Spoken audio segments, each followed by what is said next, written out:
Good evening बच्चों। हम लोगों ने हेजनबर्ग भी कंप्लीट कर लिया था बच्चों। Heisenberg uncertainty principal. बच्चों मैं न्यूमेरिकल करा रहा हूँ आज, है ना, न्यूमेरिकल पोर्शन है और इसके बाद हम लोग कॉन्फ़िगरेशन पे पहुंच चुके हैं ना बच्चों। न्यूमेरिकल पोर्शन के लिए सबसे पहले lambda is equals to h upon mv। जब इलेक्ट्रॉन या कोई माइक्रोस्कोपिक पार्टिकल जिसका मास m है और जिसकी वेलोसिटी v है, अगर वो मूव करता है तो वो एक वेव जनरेट करता है। इस वेव की जो वेवलेंथ होती है वो कैसे निकालते हैं, lambda is equals to h upon mv। इस तरीके से हम लोग वेवलेंथ निकालते हैं। ये डी ब्रोगली ने दिया था कि इलेक्ट्रॉन का डुअल नेचर होता है ना, एक वेव नेचर, एक पार्टिकल नेचर। एक लैम्डा का फार्मूला और था काइनेटिक एनर्जी के टर्म्स में h अपॉन √2m/ke। ये वाला फार्मूला भी था बेटा काइनेटिक एनर्जी के टर्म्स में। एक formula lambda is equals to h upon mv। अगर हम फोटोन के लिए बात करें, फोटोन के लिए, तो इसके लिए फार्मूला था lambda is equals to h upon mc। पढ़ा है ना ये? फोटोन के लिए ये था और पार्टिकल के लिए ये था। पार्टिकल के लिए ये था lambda is equals to h upon mv और फोटोन के लिए था lambda is equals to h upon mc, है ना। बोलो बच्चों, मोमेंटम के टर्म्स में था lambda is equals to h upon p। सभी फॉर्मूले आपको याद है, न्यूमेरिकल कर रहे हैं। अच्छा एक चीज और बताओ, चलो ये तो कहानी होगी इसकी, है ना, डी ब्रोगली की। हेजनबर्ग का क्या कहना था? हेजनबर्ग का कहना था कि आप इलेक्ट्रॉन की दोनों चीजें एक साथ नहीं पता लगा सकते विद एक्यूरेसी। मतलब इन्होंने बोला था इलेक्ट्रॉन यहां होने के चांस बहुत ज्यादा हैं बट यहीं मिलेगा, ये इन्होंने बोला कंफर्म नहीं। इन्होंने वर्ड प्रोबेबिलिटी से रिप्लेस कर दिया था बच्चों। इसके कारण जो मॉडल आएगा वो quantum mechanical model of atom आएगा, जो हमें पढ़ना है। इन्होंने बोहर की थ्योरी को फेल किया था ना। बोहर ने क्या कहा था, इलेक्ट्रॉन एक फिक्स्ड डिस्टेंस पर एक फिक्स्ड वेलोसिटी से घूम रहा है। इनका कहना था ऐसा नहीं, आप इलेक्ट्रॉन की एक फिक्स्ड पोजीशन बता ही नहीं सकते।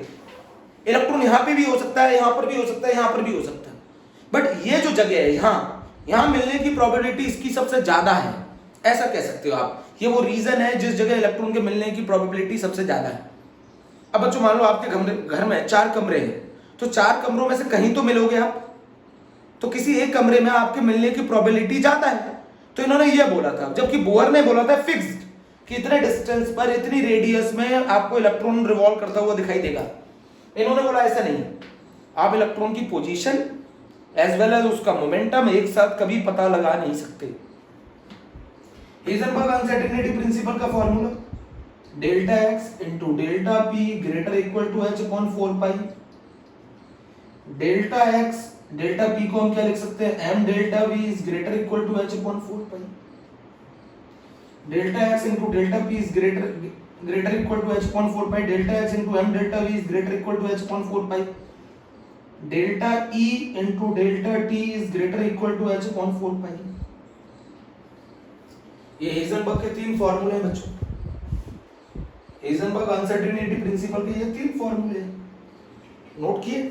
चलो क्वेश्चन चालू करते हैं बच्चों। क्वेश्चन करते हैं एक एक करके ना बच्चों, क्वेश्चन कर रहे हैं एक एक करके। हेजनबर्ग के क्वेश्चन कर रहे हैं और डी ब्रोगली के ऊपर क्वेश्चन। आज हम लोग न्यूमेरिकल कर रहे हैं डी ब्रोगली और हेजनबर्ग, है ना।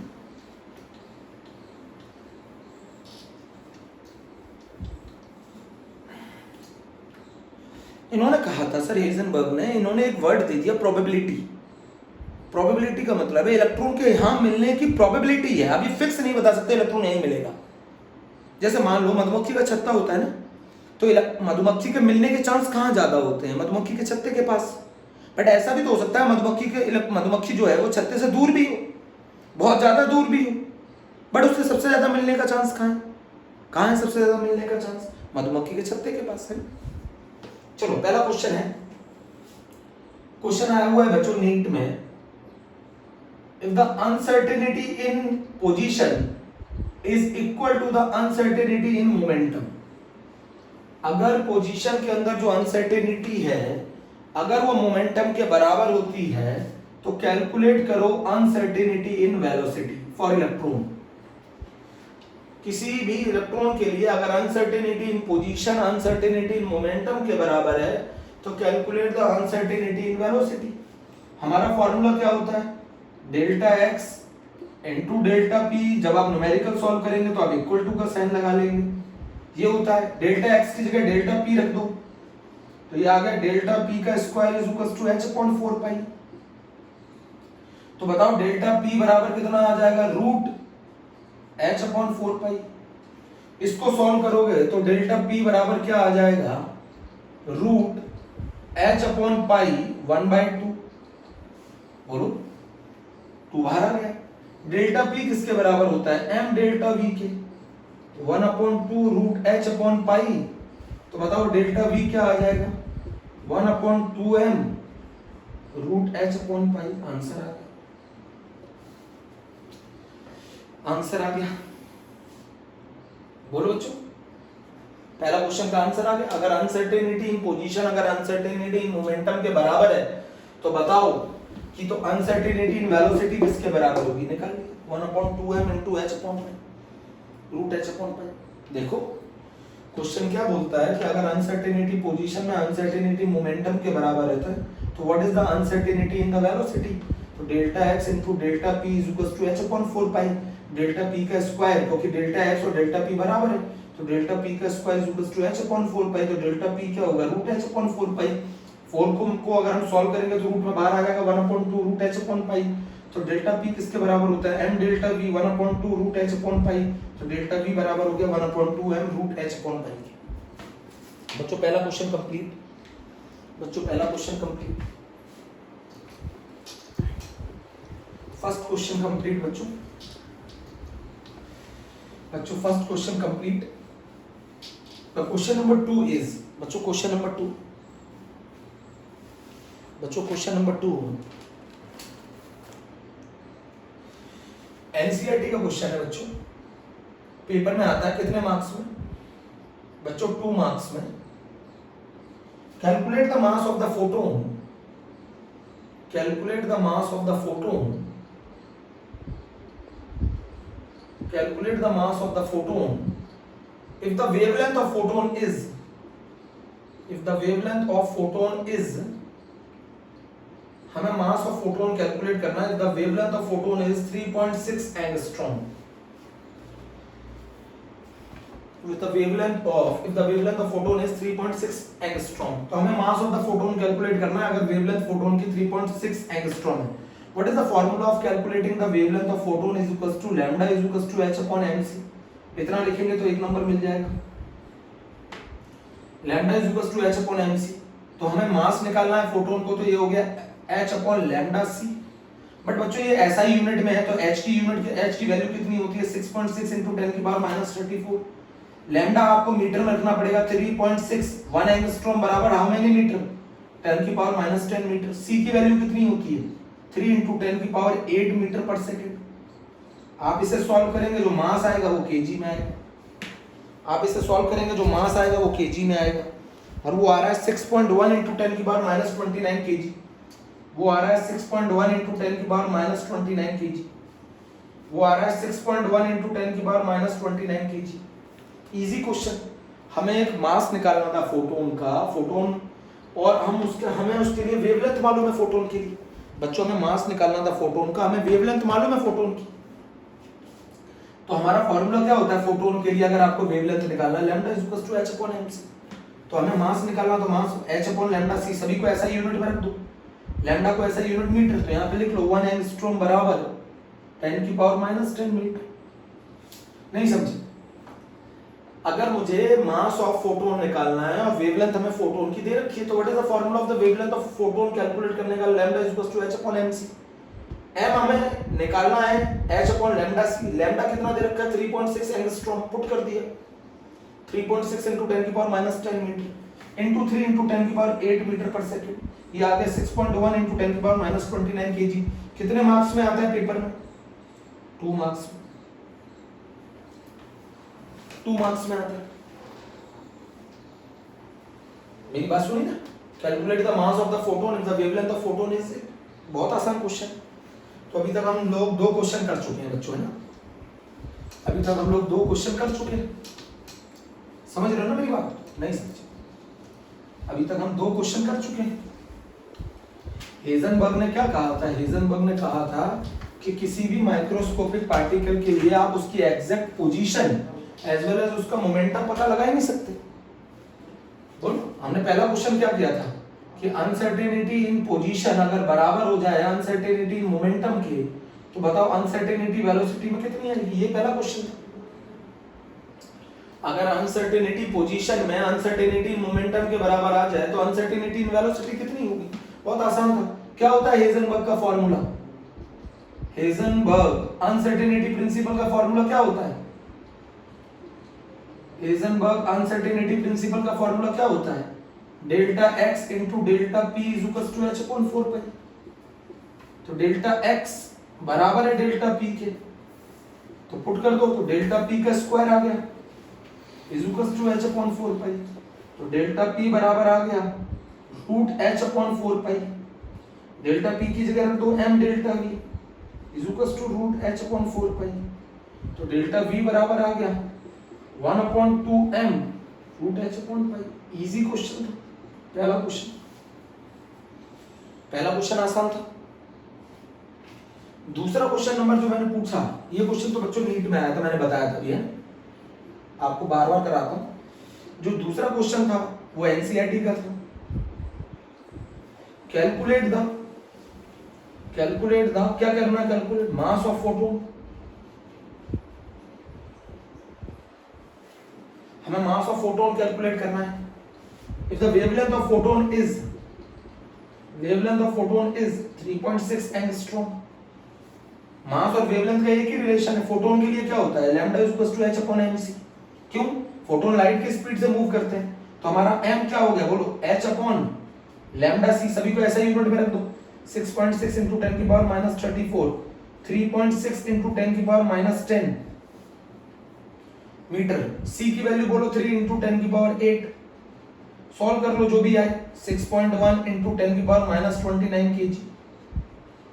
दो क्वेश्चन आपको मैंने ये बता दिए अच्छी तरीके से, रिपीट भी कर दिए। अगला क्वेश्चन करते हैं। अगला क्वेश्चन करते हैं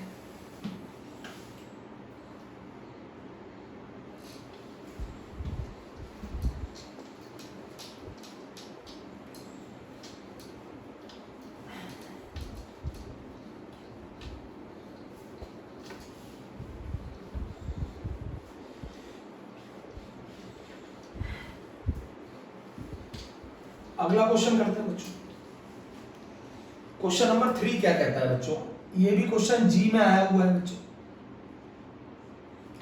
आप सीबीएसई में भी कर सकते हैं। The de Broglie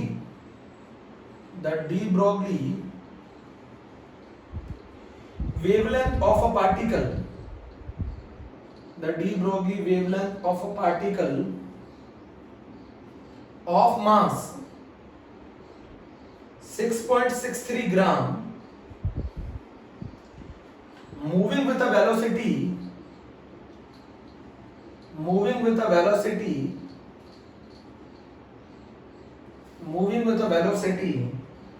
of 100 metre per second. बच्चों हमें डी ब्रोगली वेवलेंथ कैलकुलेट करनी है एक ऐसे पार्टिकल के लिए of mass 6.63 gram moving with a velocity 100 metre per second. Unit पे विशेषकर ध्यान देना है। जब भी आप डी ब्रोगली वेवलेंथ कैलकुलेट करेंगे, मास को ऑलवेज किस में लेंगे बच्चों? केजी में लेंगे। ऐसा यूनिट में लिया जाता है ना। आपको डी ब्रोगली वेवलेंथ कैलकुलेट करना है पार्टिकल के लिए जिसका मास 6.63 ग्राम है और moving with a velocity 100 metre per second. तो what is the formula? Answer पहले फार्मूला लिखेंगे तो lambda is equal to h upon mv। Particle की बात कर रहे हैं। मास ऑफ पार्टिकल कितना दे रखा है? 6.63 ग्राम। केजी में कन्वर्ट करो, 10 की पावर माइनस 3 केजी। अरे 1000 से डिवाइड कर दिए। वेलोसिटी बोलो 100 मीटर पर सेकेंड। पुट कर दो फॉर्मूले में। बड़ा आसान क्वेश्चन है, फॉर्मूला बेस्ड क्वेश्चन है। 6.6 into 10 की पावर माइनस 34। मास कितना है बोलो? 6.63 into 10 की पावर माइनस 3। वेलोसिटी कितनी है? 100। ये आंसर आ गया 10 की पावर माइनस 33 मीटर। अब खुद सोच लो कितनी कम वेवलेंथ आ रही है जिसका कोई प्रैक्टिकली सिग्निफिकेंस नहीं है। तो बच्चों माइक्रोस्कोपिक पार्टिकल के लिए डी ब्रोगली की हाइपोथेसिस सही थी, बट मैक्रोस्कोपिक पार्टिकल के लिए इसका कोई सिग्निफिकेंस नहीं। लैम्डा आ रहा है 10 की पावर -33 मीटर। बहुत ही आसान क्वेश्चन है। The de Broglie wavelength of a particle of mass 6.63 gram moving with a velocity of 100 metres per second, calculate the de Broglie wavelength. But बहुत ही आसान फॉर्मूला। चलो बच्चों ये भी नोट कर लो। हमारे कितने क्वेश्चन हो गए? 3। बच्चों हमारे कितने क्वेश्चन हो गए? 3। अगला क्वेश्चन कर रहे हैं बच्चों। 3 क्वेश्चन हो गए। बड़े आराम से करेंगे, बहुत तसल्ली से बच्चों, बहुत इजी क्वेश्चन है। क्वेश्चन नंबर 4 जो है, क्वेश्चन नंबर 4 बच्चों एनसीईआरटी, क्वेश्चन नंबर 4 एनसीईआरटी का है। एक golf ball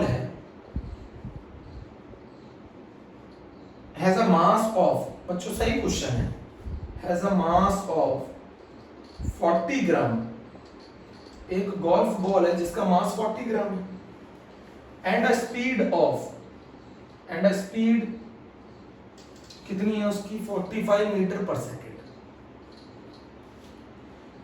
If the speed can be measured, if the speed can be measured, if the speed can be measured with an accuracy of 2%, calculate the uncertainty in position. Calculate the uncertainty in position. Formula based question है, थोड़ा सा ध्यान देना इस question में। बच्चों कितने number में पूछा जाता है ये क्वेश्चन? 3 मार्क्स में। अच्छा मैं आपको बता दूं, जो वेलोसिटी है उसमें कितना परसेंट एरर है? 2% एरर है। वेलोसिटी का के अंदर कितना परसेंट एरर है? 2%। तो बताओ what is the uncertainty in velocity? Velocity का कितना परसेंट? 2%। तो 2% को हम ऐसे लिख सकते हैं, जल्दी बोलो। If the speed can be measured with an accuracy of 2%, इस लाइन को कंफ्यूज मत हो जाना। इसका मतलब है जो वेलोसिटी है उसमें कितना परसेंट एरर है? 2%। तो बताओ अनसर्टेनिटी इन वेलोसिटी कितनी होगी? 45 का 2%, इतनी होगी अनसर्टेनिटी इन वेलोसिटी। कितना आ गया बच्चों? 0.9 metre per second. Uncertainty in velocity मालूम चल गई? जल्दी बोलो, अनसर्टेनिटी इन वेलोसिटी मालूम चल गई बच्चों? ये कह रहा है वेलोसिटी के अंदर कितना परसेंट एरर है? 2%। तो वेलोसिटी कितनी है? 45 मीटर पर सेकंड, उसका 2% एरर है। तो बताओ अनसर्टेनिटी इन वेलोसिटी कितनी होगी? 45 × 2/100। तो अनसर्टेनिटी इन वेलोसिटी आ गई 0.9 मीटर पर सेकंड। बच्चों आ गई 0.9 metre per second. If the speed can be measured with an accuracy. अच्छा मास कितना दे रखा है? 40 ग्राम। कन्वर्ट करो केजी में। 40 × 10⁻³ केजी। अब पोजीशन में निकालना, डायरेक्ट फार्मूला बेस्ड है। Delta x into m delta v is equal to h/4π। Delta x निकालना है, m कितना है? 40 × 10⁻³ वेलोसिटी कितनी है? अनसर्टेनिटी 0.9, h की वैल्यू कितनी है? 6.6 × 10⁻34, 4 पाई की वैल्यू कितनी है? 3.14। थोड़ा कैलकुलेशन लॉन्ग होती है, तो डेल्टा 6 जो x आएगा वो आएगा 1.46 × 10⁻³ मीटर। आप बताओ इतनी अनसर्टेनिटी है, इतना एरर आ रहा है पोजीशन में। ये एरर, इतना एरर कोई सिग्निफिकेंस रखता है क्या?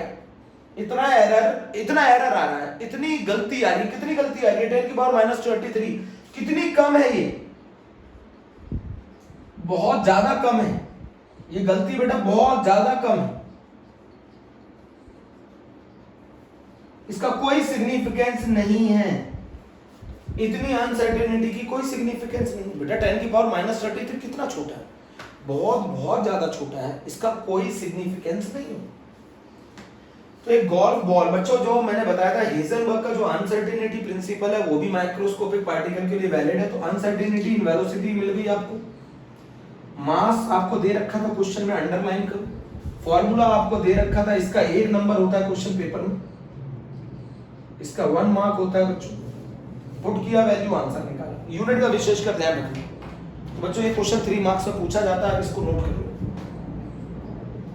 एक गोल्फ बॉल है जिसका मास 40 केजी है और उसकी स्पीड 45 मीटर पर सेकंड है। The speed can be measured with an accuracy of 2%, मतलब वेलोसिटी में कितना एरर है 2%, तो वेलोसिटी कितनी है 45 into 2/100।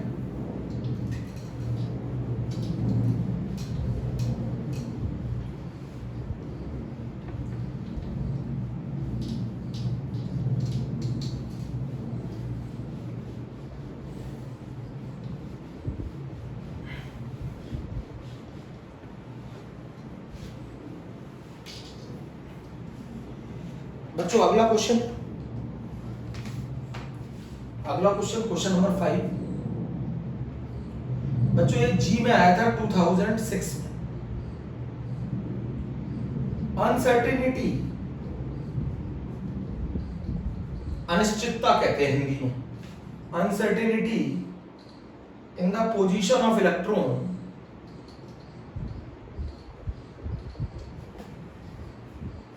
moving with a velocity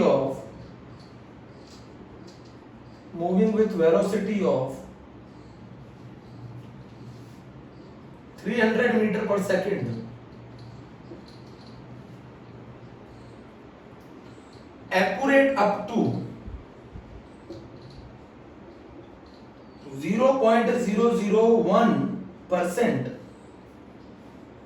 will be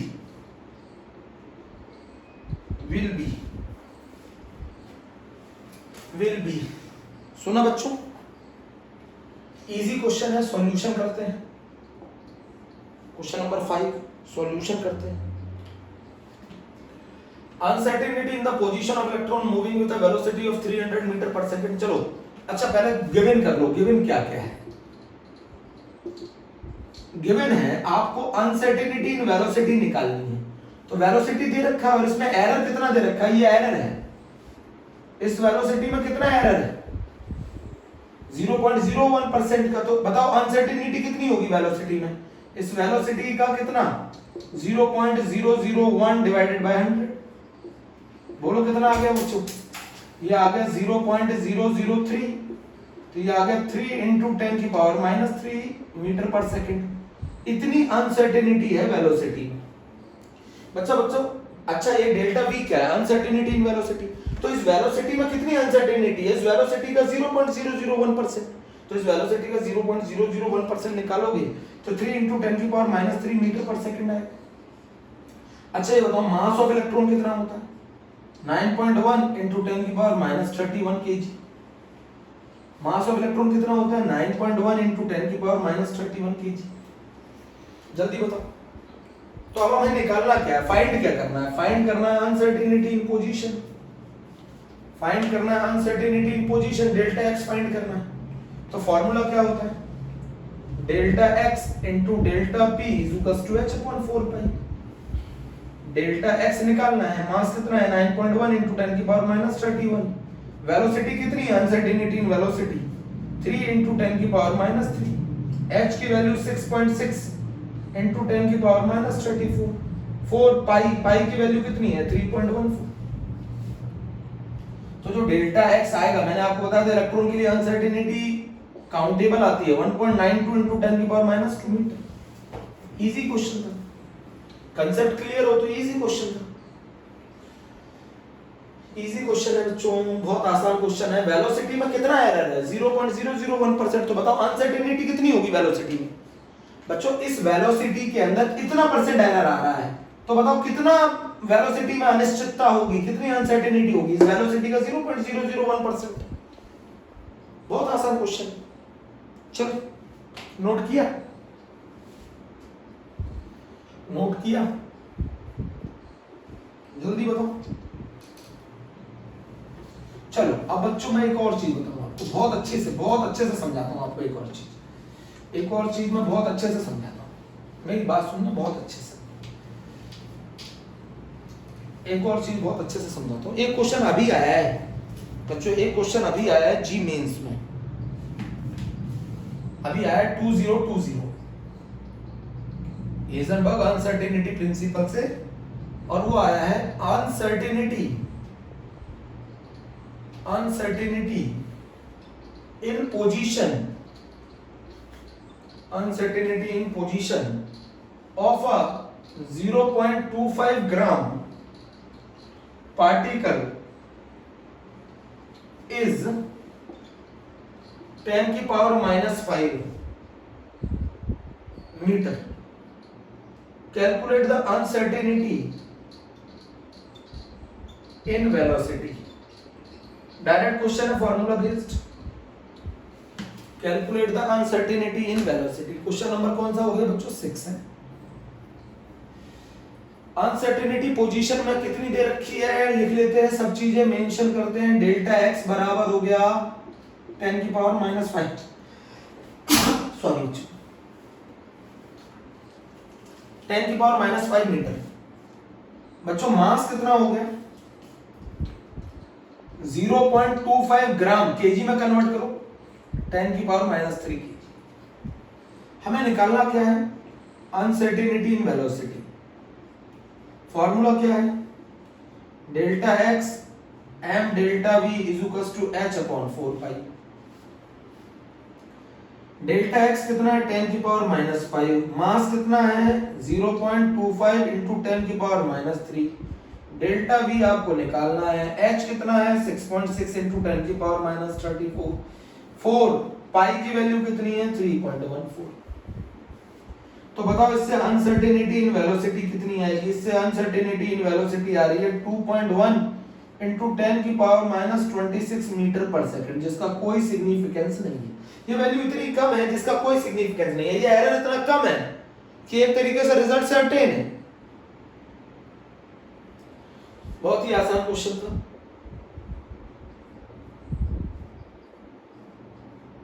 बोलो बच्चों, बहुत ही आसान क्वेश्चन था. ठीक है, ये बच्चों जी में आया 2020 में. अगला क्वेश्चन नोट करो, अगला क्वेश्चन नोट करो. सारे क्वेश्चन कर रहा हूं, इससे ज्यादा आपको करने की आवश्यकता नहीं है.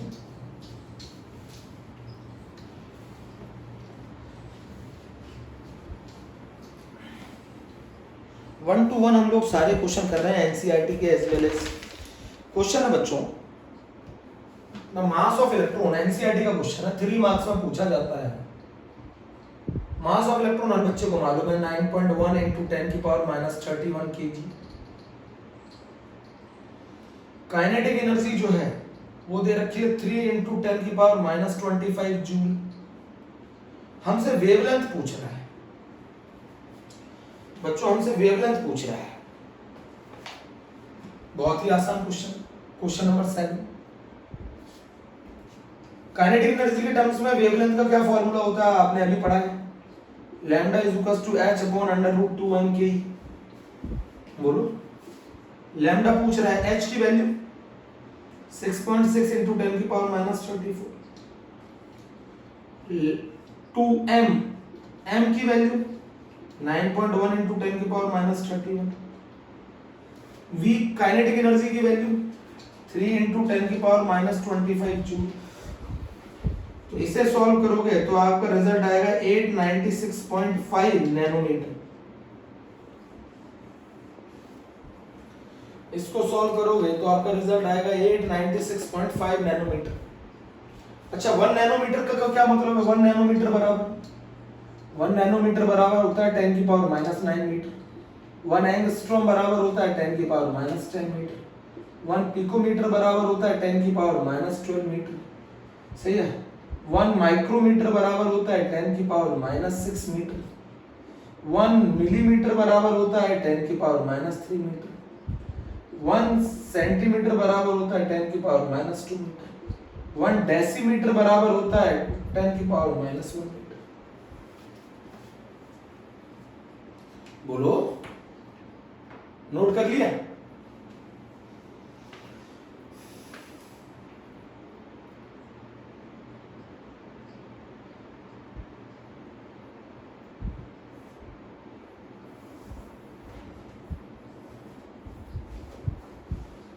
बोलो जल्दी.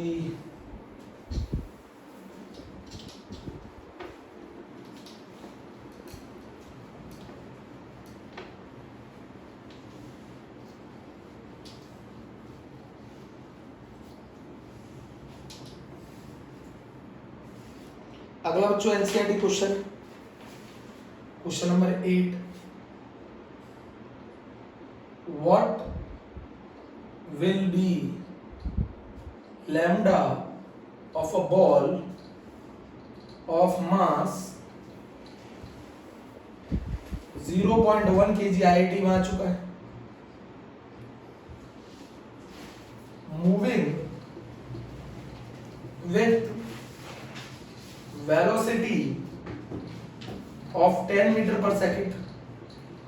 बच्चों इस हफ्ते एटॉमिक स्ट्रक्चर खत्म कर देंगे। What will be the lambda of a ball of mass 0.1 kg moving with a velocity of 10 meter per second?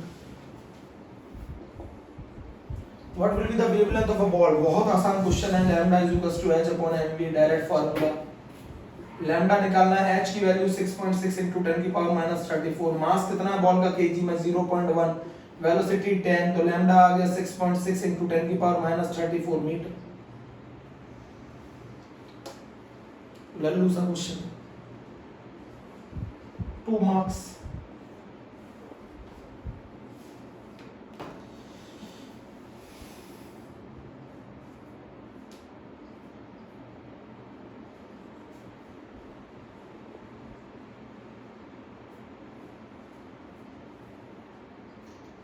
बच्चों नोट कर लो, what will be the lambda of a ball of mass 0.1 kg moving with a velocity of 10 metre per second, है ना। चलो बच्चों एक चीज और समझो, आप मेरी बात समझो। डी ब्रॉगली ने क्या कहा कि इलेक्ट्रॉन वेव भी हो सकता है, इलेक्ट्रॉन वेव भी हो सकता है। हेजनबर्ग ने क्या कहा, आप उसकी position as well as momentum दोनों अनसर्टेन है, एक साथ पता नहीं लगा सकते, एक साथ नहीं पता लगा सकते, मतलब उसमें अनसर्टेनिटी है।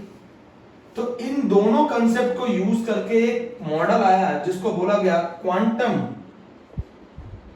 Mechanical model of atom. अभी तक जो कहानी चल रही थी बच्चों वो 2D में चल रही थी। सर नील बोर ने क्या कहा, इलेक्ट्रॉन एक सर्कुलर ऑर्बिट में घूमता है, प्लेन में, बट इस चीज ने बदल दिया। क्वांटम मैकेनिकल मॉडल ने 3 डायमेंशनल अरेंजमेंट दिया एटम का, 3 dimensional arrangement of atom, 3 dimensional model of atom, 3 dimensional model of atom. इसने 3D में बताया, 3 डायमेंशनल मॉडल ऑफ एटम। समझ रहे हैं? और यहीं से हम लोग कॉन्फ़िगरेशन सीखेंगे। अब हमें मालूम चलेगा सब शेल क्या होती है, शेल क्या होती है, सब शेल ऑर्बिटल, यहां से मालूम चलेगा। तो ये है इस चैप्टर का सबसे मेन पोर्शन, और यहां से आप सीखेंगे कॉन्फ़िगरेशन। समझ गए बच्चों? Quantum mechanical model of atom, यहां से कहानी चालू होगी। तो आज हम लोगों ने डी ब्रॉगली, हेजनबर्ग के न्यूमेरिकल कर लिए। बोलो बच्चों, कर लिया ना?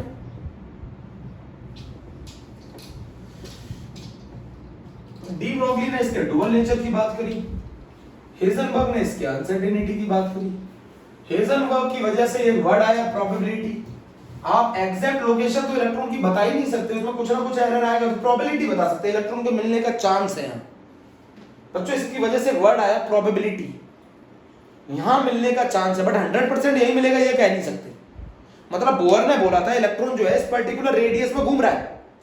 उनका कहना था कि ये मान लो ये रेडियस है, ये रेडियस है, ये सर किसका है, हेजनबर्ग का क्वांटम मैकेनिकल मॉडल का एटम का वो कहना था ये न्यूक्लियस, इधर भी इलेक्ट्रॉन हो सकता है, इलेक्ट्रॉन इधर भी हो सकता है और इधर भी हो सकता है, रेडियस के आगे भी हो सकता है, पीछे भी हो सकता है, बट उससे ज्यादातर चांस क्या है, रेडियस वाले रीजन में मिलने के चांस ज्यादा है, ये कह सकते हैं। बट ऐसा नहीं कह सकते कि इलेक्ट्रॉन वहां मिलेगा ही मिलेगा। मान लो बोर ने बोला था इलेक्ट्रॉन यहां मिलेगा, इस पर्टिकुलर रेडियस के पाथ में घूम रहा है, बट ये quantum mechanical model of atom ने कहा कि इलेक्ट्रॉन यहां पे भी मिल सकता है, यहां पे भी मिल सकता है, यहां पे भी मिल सकता है, यहां पे भी मिल सकता है, बट रेडियस के अराउंड, रेडियस वाले रीजन में मिलने का चांस उसका मैक्सिमम है। बाबा 100% श्योर नहीं कर सकते इलेक्ट्रॉन वही मिलेगा। नहीं समझे भाई?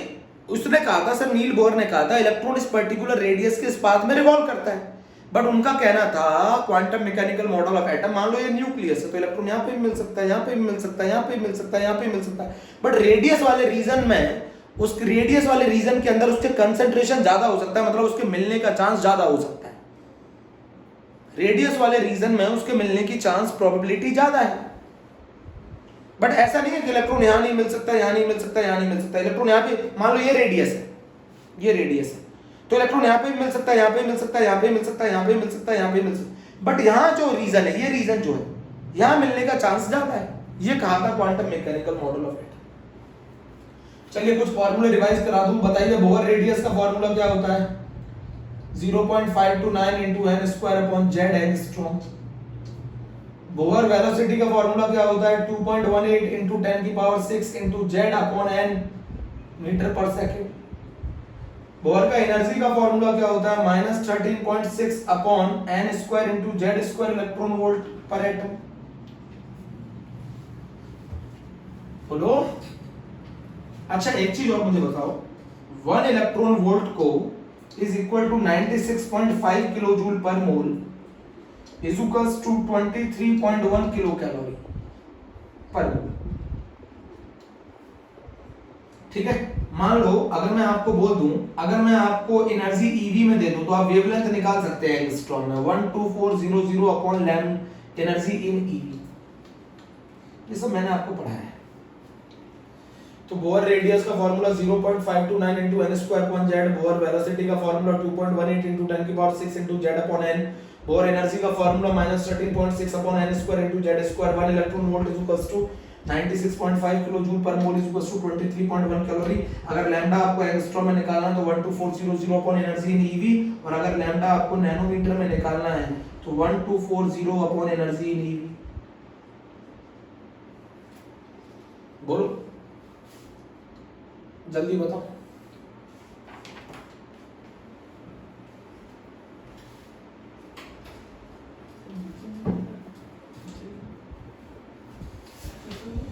सुना ध्यान से। अच्छा एक चीज बताओ, अगर इलेक्ट्रॉन किसी पर्टिकुलर पाथ में घूमेगा तो बताओ वो कितनी वेव्स जनरेट करेगा? तो जिस ऑर्बिट में इलेक्ट्रॉन घूम रहा है 2πr, उसमें कितनी वेवलेंथ, इंटीग्रल मल्टीपल होगा वेवलेंथ का। ये फॉर्मूला भी बहुत इंपॉर्टेंट है। 2πr = n lambda. जिस इलेक्ट्रॉन जिस ऑर्बिट में घूम रहा है उसमें कंप्लीट रिवॉल्यूशन किसके बराबर होगा? उसमें कितनी वेवलेंथ जनरेट करेगा? इंटीग्रल मल्टीपल होगा वेवलेंथ का। तो जो नंबर ऑफ वेव्स आती हैं बच्चों, जो नंबर ऑफ वेव्स आती हैं वो n के बराबर होती है ऑर्बिट के। अच्छा एक फॉर्मूला और पढ़ा है, एंगुलर मोमेंटम जो होता है वो इंटीग्रल मल्टीपल होता है h/2π का। mvr = nh/2। Number of waves n, 2πr = n lambda. सही है? बोलो जल्दी बोलो। अगर मैं फ्रीक्वेंसी की बात करूं, नंबर ऑफ रिवॉल्यूशन पर सेकंड किसी ऑर्बिट में अगर इलेक्ट्रॉन घूम रहा है तो उसमें बताओ कितने रिवॉल्यूशन होंगे? 2πr/v। इसको फ्रीक्वेंसी कहते हैं ना। 2πr कितना चक्कर लगाया, कितना डिस्टेंस कवर किया और किस वेलोसिटी से कवर किया? नंबर ऑफ रिवॉल्यूशन पर सेकंड। बोलो उल्टा लिख दिया क्या? Velocity upon 2πr, sorry velocity upon 2πr। ठीक है। अच्छा अगर टाइम पीरियड कितना लगेगा एक रिवॉल्यूशन को कंप्लीट करने में? Time period for completing one revolution, ये सब फॉर्मूले आपको याद होने चाहिए। One revolution is 2πr/v। Frequency का अपोजिट होता है। तो नंबर ऑफ रिवॉल्यूशन जो होंगे पर सेकंड वो होंगे v/2πr, और टाइम पीरियड कितना लगेगा एक रिवॉल्यूशन को कंप्लीट करने में? 2πr/v। तो ये सारी कहानी है बच्चों, नोट कर लो। ठीक है, तो हम अब आ गए हैं quantum mechanical model of atom पर। ओके बच्चों, थैंक यू।